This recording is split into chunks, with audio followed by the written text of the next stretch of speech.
বাংলাদেশি অনুপ্রবেশকারীদের রাখার জন্য রাজ্য সরকারের উদ্যোগে দক্ষিণ দিনাজপুর জেলায় তৈরি হচ্ছে বিশেষ হোল্ডিং সেন্টার।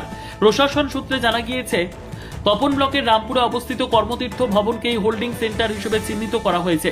বুধবার জেলা প্রশাসন সূত্রে এই তথ্য সামনে আসে। জানা গিয়েছে, রাজ্যের বিভিন্ন জেলায় অনুপ্রবেশকারীদের অস্থায়ীভাবে রাখার জন্য হোল্ডিং সেন্টার তৈরির পরিকল্পনা নেওয়া হয়েছে। সেই তালিকায় রয়েছে দক্ষিণ দিনাজপুরও। এই প্রসঙ্গে কেন্দ্রীয় শিক্ষা প্রতিমন্ত্রী তথা বালুরঘাটের সাংসদ সুকান্ত মজুমদার বলেন, রাজ্য সরকারের নির্দেশ মেনে এই কেন্দ্রগুলি তৈরি হচ্ছে।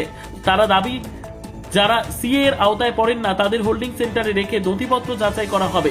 পরে তারা বাংলাদেশের কোন জেলার বাসিন্দা তা নিশ্চিত করে ফেরত পাঠানোর প্রক্রিয়া শুরু হবে। নির্দেশ দিয়েছেন সেই অনুসারেই হচ্ছে। আমাদের ঠিক হয়েছে যারা বাংলাদেশি নাগরিক তারা বাংলাদেশে থাকবে, এটাই তো স্বাভাবিক নিয়ম।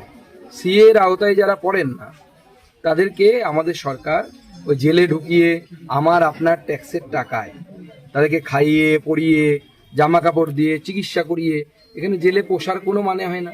হোল্ডিং সেন্টারে রাখা হবে, তাদের কাগজপত্র দেখা হবে, কোন জেলার বাসিন্দা ছিলেন সেই জেলা দিয়ে বাংলাদেশে পাঠিয়ে দেওয়া হবে। যেই জেলা বাংলাদেশের যেই জেলা ভারতবর্ষের এই জেলার কাছে অবস্থিত বা প্রতিবেশী জেলা সেই জেলা দিয়ে তাদেরকে পাঠিয়ে দেওয়া হবে। কেন ভারতবর্ষ থেকে তারা ভারতবর্ষের মানুষের ট্যাক্সের টাকায় এখানে খাবেন দাবেন, জেলের মধ্যে থাকবেন, ওষুধ খাবেন, এসব তো চলতে পারে না। থ্যাংক ইউ, ধন্যবাদ।